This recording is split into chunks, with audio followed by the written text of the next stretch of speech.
सोचिए, क्या हो अगर किसी की कुंडली में एक योद्धा, एक बुद्धिजीवी और एक राजा, इन तीनों की शक्तियां एक साथ मिल जाएं। आज हम ज्योतिष के एक ऐसे ही शाही कॉम्बिनेशन पर बात करने वाले हैं। जब मेष लग्न की कुंडली में सूर्य अपनी सबसे ताकतवर हालत में यानी सिंह राशि में 5वें घर में बैठा हो। चलिए इस कॉम्बिनेशन के हर पहलू को समझने की कोशिश करते हैं।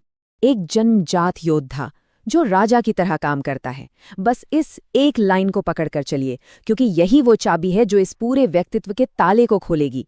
ये सिर्फ ताकत या लीडरशिप की बात नहीं है, नहीं, ये एक पैदाइशी हक की भावना है, और यही वो बुनियाद है जिस पर हम आगे की पूरी इमारत खड़ी करेंगे। तो देखिए, इस पर्सनालिटी को समझने के लिए हम एक एक कदम आगे बढ़ेंगे। पहले हम इसके 3 मेन पिलर्स को जानेंगे, फिर देखेंगे कि ये मिलकर कैसे एक जबरदस्त महायोग बनाते हैं, और आखिर में ये समझेंगे कि ये शक्ति जिंदगी को कैसे अफेक्ट करती है, अच्छे के लिए भी और बुरे के लिए भी। तो सबसे पहली बात ये समझ लीजिए कि ये कोई मामूली प्लैनेटरी पोजीशन नहीं है। ज्योतिष में इसे राजयोग कहते हैं, मतलब राजा बनाने वाला योग। ये ग्रहों का एक ऐसा कॉम्बिनेशन है जो नेचुरली शक्ति, पावर और प्रतिष्ठा को जन्म देता है। इस पावरफुल पर्सनालिटी की पूरी इमारत 3 पिलर्स पर खड़ी है। हर पिलर अपनी एक खास एनर्जी लाता है, और जब ये तीनों मिलते हैं तो एक ऐसी ताकत बनती है जो किसी को भी सिंहासन तक पहुंचा सकती है। तो चलिए एक एक करके इन पिलर्स को समझते हैं। पहला पिलर है मेष लग्न, यानी अ वॉरियर। मंगल इसका स्वामी है, तो ये इंसान को एक निडर स्वभाव देता है, जबरदस्त हिम्मत, लीडरशिप की भूख और पलक झपकते ही फैसले लेने की काबिलियत। ये समझिए कि ये उस इंसान की कोर एनर्जी है, उसका बेसिक नेचर। दूसरा पिलर है 5वां घर, यानी एक्शन का मैदान। ये बुद्धि, ज्ञान और क्रिएटिविटी का घर है। ये वो स्टेज है जहां हमारा योद्धा अपनी तलवार से नहीं, बल्कि अपनी बुद्धि और अपनी कला से लड़ता है। ये वो मैदान है जो उसकी शक्ति को एक दिशा देता है। और अब आता है तीसरा और सबसे शक्तिशाली पिलर, सिंह राशि में बैठा सूर्य। यहाँ सूर्य अपने ही घर में है, यानी स्वराशि में, जहां वो सबसे ज्यादा बलवान होता है। ये ठीक वैसा है जैसे उस योद्धा के सिर पर ताज रख दिया गया हो, जो उसे पूरा अधिकार, जबरदस्त आत्मविश्वास और एक राजा जैसी हैसियत देता है। तो हमारे पास एक योद्धा है, एक्शन के लिए एक मैदान है, और सिर पर एक ताज है। जब ये तीनों अलग अलग ताकतें एक साथ मिलती हैं तो क्या होता है? देखिए, ये कोई सिंपल मैथ नहीं है, ये एक तरह का एस्ट्रोलॉजिकल एक्सप्लोजन है।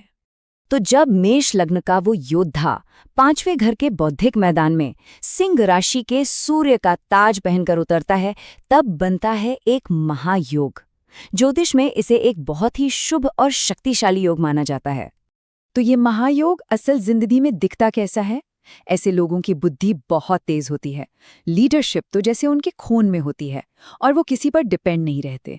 यही वजह है कि पॉलिटिक्स, एडमिनिस्ट्रेशन या कोई भी ऐसी फील्ड जहां अधिकार और सम्मान की जरूरत हो, ये लोग वहां टॉप पर पहुंचते हैं। ये सब सुनने में तो बहुत कमाल का लगता है, लेकिन असल जिंदगी में इसका मतलब क्या है? किसी के करियर और रिश्तों पर इस पावरफुल एनर्जी का क्या असर पड़ता है? चलिए देखते हैं। ये एनर्जी सबसे ज्यादा कहाँ चमकती है? सोचिए, सूर्य अधिकार का सिंबल है और 5वां घर ज्ञान का। जब ये दोनों मिलते हैं तो एडमिनिस्ट्रेशन, पॉलिटिक्स और हायर एजुकेशन जैसे फील्ड्स नेचुरल चॉइस बन जाते हैं। ऐसी जगहें जहां लीडरशिप और बुद्धि दोनों की एक साथ जरूरत होती है। रिश्तों के मामले में ये एक दोधारी तलवार है। एक तरफ तो ये एक बहुत पावरफुल और कामयाब पार्टनर और होनहार बच्चों का वादा करता है, लेकिन वहीं दूसरी तरफ सूर्य का अहंकार रिश्तों में टकराव पैदा कर सकता है। पार्टनर पर हावी होने की आदत, डोमिनेट करने की कोशिश, ये सब रिश्तों में दरार डाल सकती है। और यहीं पर कहानी में एक जरूरी मोड़ आता है। हर बड़ी ताकत के साथ एक साया भी चलता है, एक डार्क साइड। इस जबरदस्त एनर्जी को अगर सही तरीके से हैंडल ना किया जाए तो ये नुकसान भी पहुंचा सकती है। तो इस योग का स्यापक्ष क्या है? बहुत ज्यादा अहंकार, तेज गुस्सा और हर चीज को कंट्रोल करने की इच्छा। और अगर कुंडली में शनि, राहु या केतु जैसे ग्रहों का असर हो तो यह नेगेटिविटी और भी बढ़ जाती है। इसका नतीजा बच्चों से झगड़े, रिश्तों में उथल-पुथल और यहाँ तक कि पढ़ाई में रुकावट के तौर पर भी सामने आ सकता है। तो सबसे बड़ा सवाल ये है कि इस आग जैसी एनर्जी को साधा कैसे जाए, इसे नुकसान पहुंचाने से कैसे रोका जाए। अच्छी बात यह है कि ज्योतिष हमें इसे बैलेंस करने के कुछ प्रैक्टिकल तरीके भी बताता है। तो संतुलन की चाबी इन चीजों में छिपी है। रोज सूर्य को जल देना, पिता का सम्मान करना और सबसे जरूरी, कॉन्शियसली अपने अहंकार को छोड़कर विनम्रता अपनाना। ये सिर्फ रस्में नहीं हैं, बल्कि इस जबरदस्त एनर्जी को पॉजिटिव दिशा में मोड़ने के टूल्स हैं। हाँ, और माणिक्य रत्न के बारे में चेतावनी बहुत जरूरी है। ये इस एनर्जी को और बढ़ा सकता है, इसलिए किसी एक्सपर्ट की सलाह के बिना बिल्कुल नहीं। तो लबोलुआब ये है कि ये ज्योतिषी योग एक बहुत शक्तिशाली वरदान है। ये लीडरशिप, बुद्धि और कामयाबी सब कुछ दे सकता है, लेकिन इसकी पूरी ताकत तभी सामने आती है जब पावर को समझदारी और विनम्रता के साथ बैलेंस किया जाए। बिना बैलेंस के यही शक्ति एक अभिशाप भी बन सकती है। और आखिर में ये सवाल बचता है, क्या ऐसी शक्तिशाली एनर्जी एक तोहफा है जिसका आनंद लिया जाए, या ये चरित्र और विनम्रता की एक बहुत बड़ी परीक्षा है? ये सोचने वाली बात है।